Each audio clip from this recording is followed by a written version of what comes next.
Can you see locked profiles on Facebook? What's up everyone? In today's tutorial, we're going to find out if you're able to see the locked profiles on Facebook or not. But before getting started, make sure to like the video down below and hit the subscribe button as well.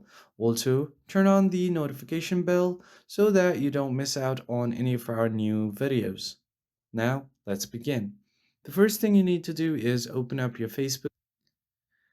And once you have opened your application, you should be able to find the locked profile that is your friend's or someone else. So go ahead and search for the locked profile. And if you have locked your profile, it will look something like this. Let me show it to you on my own profile. So I'm just going to go ahead and tap on my profile.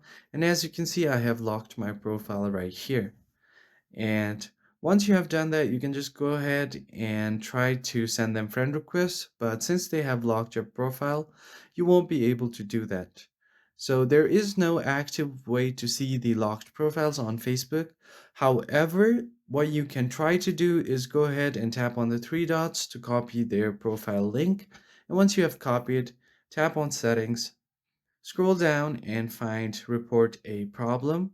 So you are going to go ahead and tap on help and support right here on the menu section. And once you do that, you can tap on report a problem. Go ahead and tap on continue to report. And you can tap on anything right here. So you can choose the account or profile option right here. So I'm just going to tap on profile, and you can describe the issue saying that you want to see the locked profile since they're your friends. And once you send this, it will create a ticket, and maybe the Facebook's help and support team will be able to help you. And this is it for this video, guys. I hope you found it helpful. I'll see you on the next one.